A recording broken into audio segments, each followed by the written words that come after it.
It started with a spider. 9-year-old Donna Romig walked with her parents and brother up the hill past the water tower on Glen Street. The dirt path led through Grandpa Archie Romig's vegetable garden. Donna was with her mom, Edna, and Pop, Clifford, and 11-year-old Kenny on their way to visit Grandma and Grandpa Tilly, who lived a few blocks away. 55 years later, when Donna related this story, her memory remained vivid. While they had walked the path, she recalled, one of those big yellow and black spiders got on me. I screamed and Pop knocked it off with a paper bag. 2 years after the end of World War II, the city of Barberton was a factory town mostly populated by blue-collar workers.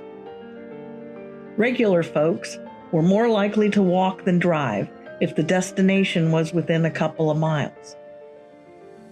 The Romig family lived at 79 Oakwood Street in a small 2-story wood frame house built just before the turn of the 20th century and pushed back behind a Worcester Road service station.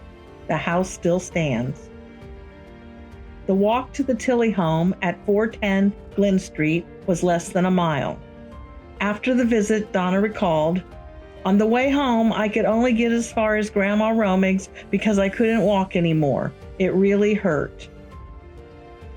Annie and Archie Romig's house at 125 Hazelwood Avenue, which was the original farmhouse built in the 1870s, was only 2 blocks from home. Clifford carried her the rest of the way. But the spiders weren't done with her. Days later, when she was laid up in the hospital, she said, that was all I dreamed about.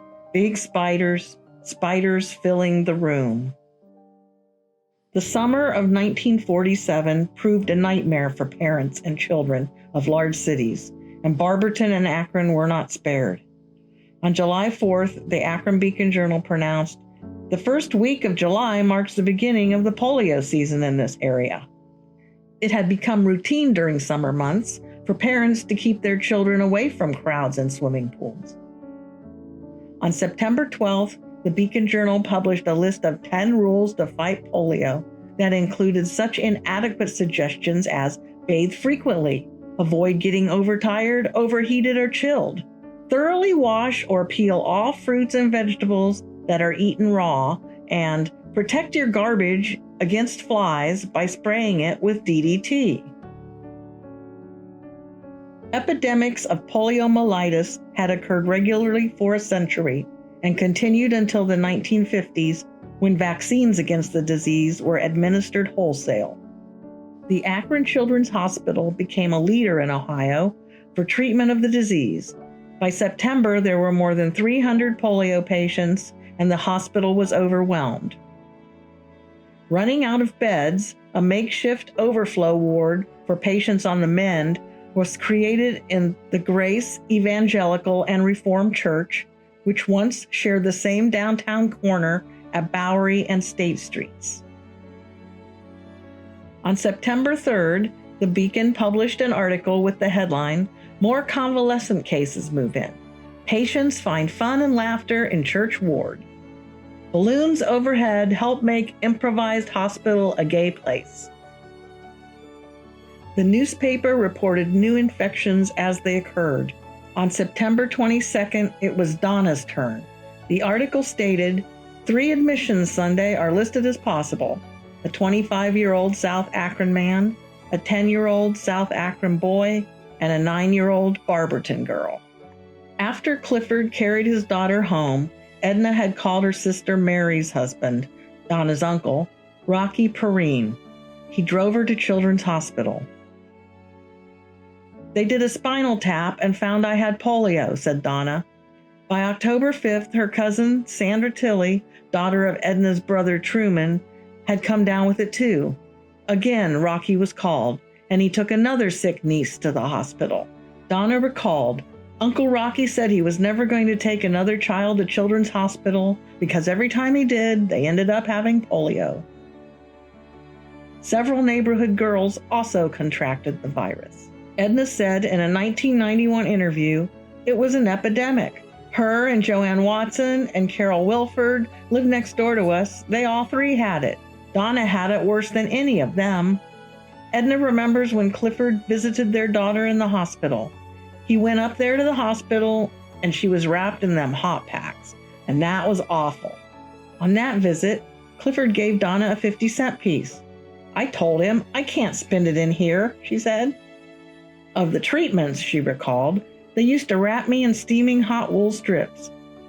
Before I could go home from the hospital, I had to touch my nose to my knees. Only one nurse there could massage my hip and make it stop hurting, she said. The treatments worked. By the end of September, Donna, too, had been reassigned to the overflow ward. When we were getting better, they moved us to the church.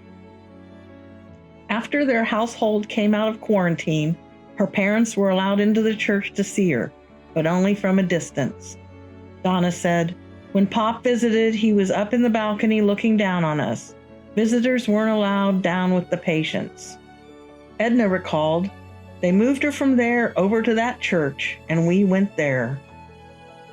Donna said her brother wasn't allowed to visit. Kenny stayed at home when I had polio because it was really an epidemic and they didn't want him coming in case he was carrying it. Donna's other brother, Paul Taylor, was away from home when she contracted the virus. He had dropped out of high school and enlisted in the Army 5 months earlier.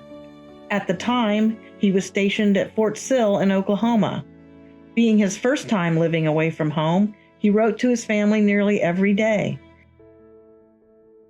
Edna saved the letters in a scrapbook. On September 24th, Paul felt cut off from his family during Donna's illness. He wrote, I had a feeling something was wrong back home. I would have felt pretty bad if you wouldn't have told me Donna was sick. She is my baby sister, and I'll do everything in the world for her. I'd even give my life. In his letter of September 29th, he wrote, tell her I said to be good and get well quick, and I'll send her a box when she gets home.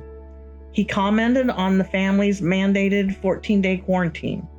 Well, in about 5 days, you won't be fenced in. Won't it be nice when they take that old sign down? Paul's October 5th letter indicated that his little sister's condition had improved. I hope she gets to come home real soon. Has all the stiffness gone out of her legs and back? At last, on October 13th, Paul's words revealed his relief. Dear Mom, Dad, Donna, and Kenny, I just read the letter with the good news in it. I'm so glad Donna is home again and feeling so good. I would love to see her. His Army pals were happy too. He wrote, all the fellas said to tell Donna hello and that they were thinking of her and wishing her the best of health. They were also glad to hear she is out of the hospital. That is the first question they asked when they seen the note, good news from home, on the envelope. Feeling regretful at being away from home during his family's time of need, Paul offered assistance. Mom, I wasn't home to help out any while Donna was sick, so I want to do what I can, even if I'm out here. I want you to take the next 2 allotment checks and pay on Donna's hospital bill. That will make $80, and then you'll pay the $10 a month, and we can have it paid off before Christmas. Let me know how much the doctor bill is, and I'll try to send a few dollars each pay till we can get it paid off. Mom, I do want to help all I can, and that is the only way I can, being I'm not home. So Mom, do what I said. If you don't, it will make me feel bad. I want to help out all I can.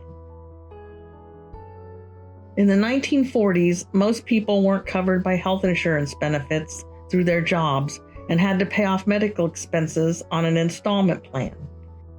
Despite Paul's offer of financial assistance, Donna said, we couldn't afford the hospital bill, so March of Dimes paid for it. After returning home, she recalled having weeks of follow-up, stretching exercises, now known as physical therapy. Donna had to go take treatments for a long time, Edna remembered. The polio epidemic of that year eventually subsided. On October 28th, the Beacon Journal headline proclaimed, Church being readied for services again. Grace Evangelical and Reformed Church at 172 West Bowery Street is being cleaned up this week, after being used for months as a special ward for Children's Hospital polio patients.